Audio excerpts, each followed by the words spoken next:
Thank you to Council for allowing me to give this presentation today and indulging my love of history and names after what has been quite a vigorous week of discussion in this community about names. Originally, I had intended for this presentation to be sort of a call to action, given the short timeline presented to us by local governance reform. But thanks to the prudent decision by Council and the rest of the transition team, an official process for a naming review has already been put in place. So instead, what I want to do with this presentation is to sell the idea of a name change in general. I'm not going to be pushing a particular name, but I can hopefully convince you and our residents that we can at least do better than Grand Bay-Westfield. I say this with love because I did grow up here, but Grand Bay-Westfield is an awkward name. It often confuses both residents and visitors. And as I'm reminded every time I fill out a government form, it is so very long. Because the town is being merged with a portion of the former Westfield LSD, our community should take this as an opportunity to adopt a more inclusive, convenient, and frankly recognizable name. Although it has served us well for 20 years, Grand Bay-Westfield is simply too long, and it's a reminder of a past amalgamation. If left unchanged, it will also become a constant reminder of another unwanted amalgamation to our new residents from across the Narrapus River. Residents' vocal displeasure with amalgamation has already reduced the portion of the Westfield LSD joining the town. It's very important that the town makes the remaining 55% of Westfield LSD's residents feel included in their new community so that we can grow and prosper together. Residents' anxieties about amalgamation often become fixated on the name of the new municipality. Residents rightfully feel that their identities are threatened when the name of one former municipality is applied to the whole. This is why Minister Alain is so adamant about being from Louisville rather than Moncton. Residents care deeply about their community identity and don't want to feel like that's being wrestled away from them. After the 1998 amalgamation, Grand Bay-Westfield compromised by hyphenating the two municipalities' names. Unfortunately, adding a third hyphen to include Westfield LSD's Sunset Valley or Britton Road is just too unwieldy. It's long and awkward already. Instead, the town should develop a new name that can make this a harmonious transition and better position us as a competitive place to live, work, and play. This is about starting something new, not taking something old away. What I want to get across is that this is an opportunity, not a challenge. One of the foremost experts on place names in New Brunswick was William F. Ganong. He is especially important for Grand Bay-Westfield because he's actually one of the people who standardized the community names that we now celebrate along our heritage trail. Ganong wrote that place names persist because of inertia. Unless acted upon by some external force, names tend to be stable. It is inconvenient to change a name. It requires a level of effort that some may feel is unnecessary. Unless a significant external disruption occurs, changes will be rather innocuous, like the gradual shift from Brown's Flats with an S to Brown's Flat without an S. Today, we are presented with such a disruption, local governance reform. Work on restructuring has already begun, and the restructured local governments will take effect on January 1st, 2023. The transition teams are already working to determine a new type and legal name by July 1st, 2022. But, as the mayor has pointed out, the deadline is actually much earlier. For practical purposes, it's May. There are many potential replacements for Grand Bay-Westfield, but we only have 3 months to decide on the best alternative. Any new name should have a history in the area, but cannot be too associated with a previous municipal corporation. Reusing a municipality's name will make new residents feel excluded. Any initiative to rename the town should also be done in close collaboration with representatives of the Wolastoqiyik. The new name should be relatively short, unique, and pleasant to the ear. To again quote Ganong, it should be melodious, dignified, and appropriate to the place. As mentioned, Ganong has already provided us with a wide variety of options. Many of the names that he chose came from the French or Wolastoqiyik names for the area, though he does clarify that most French names are actually just translations of the original Wolastoqiyik. The town has already done a great job preserving the names on the heritage trail of railroad stations and their surrounding cottage communities, including Ingleside, Onanet, Lingley, Sagwa, many others. There are also great names like Glaciers in the former Westfield LSD that could be considered as well. The town's name could also revert back to either Grand Bay or Westfield. The Loyalists called this area Westfield because it was in the western corner of Kings County.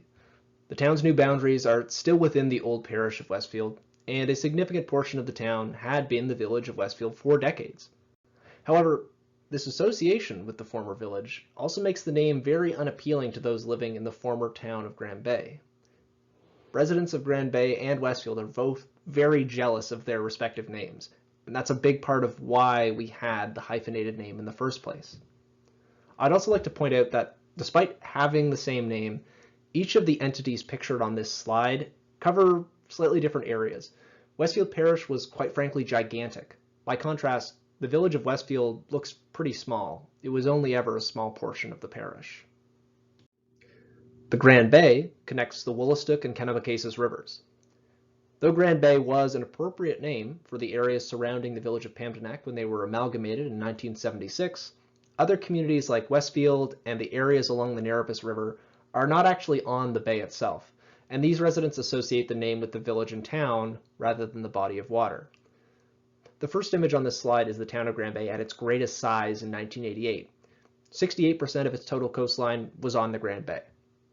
By contrast, the new boundaries for Entity 51 only have about 38% of the new coastline actually on the bay itself. You'll see that the Grand Bay is also a lot bigger than just our portion of it. Most of it is and has been in St. John.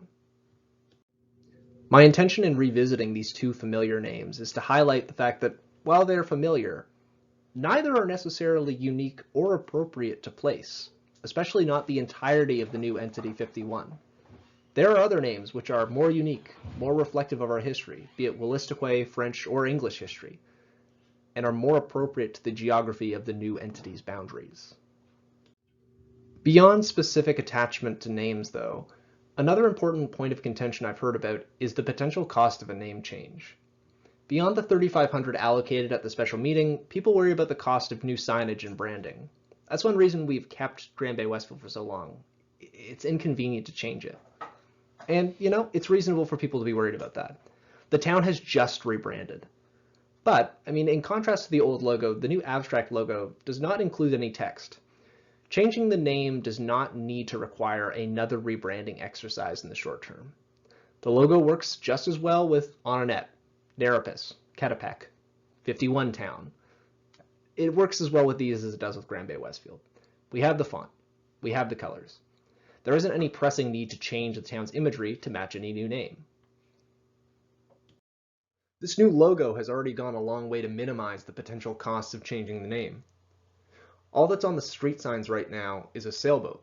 There's no name to be changed, whereas before we had a logo that said Grand Bay or Grand Bay-Westfield. That's no longer really a problem. Now, originally I had more to say on this slide, but while I was doing the presentation for council, the CAO, John Enns Wind, had a lot of good things to say that were far more articulate than I could be, so instead I'm just going to play an abridged clip from that meeting. Your Worship, John raised the point about costs and the inconvenience. Some of the preliminary information we have is that elections and local government has been working with Service New Brunswick, so that when it comes to driver's license, health, stuff like that, taxes, all that will be processed automatically through Service New Brunswick, those changes. Elections and local government, also working with the federal government to make changes there as well. And I believe that includes Canada Post, and on the provincial side, some of the Crown agencies. But those are two details we still haven't heard firm replies about yet. The cost is mainly the change is being looked after by the province. Your personal subscriptions, personal bills, stuff like that will be something that you have to bear. John raised a good point about branding. Previous council very prudently came up with new colors, new brand. It's administration's intention that we don't want to do that again. It's quite the process. However, if the new council, when somebody from the LSD joins us, decides that that's just too reminiscent, the council has the opportunity, but that's not a recommendation we'll be bringing at that time.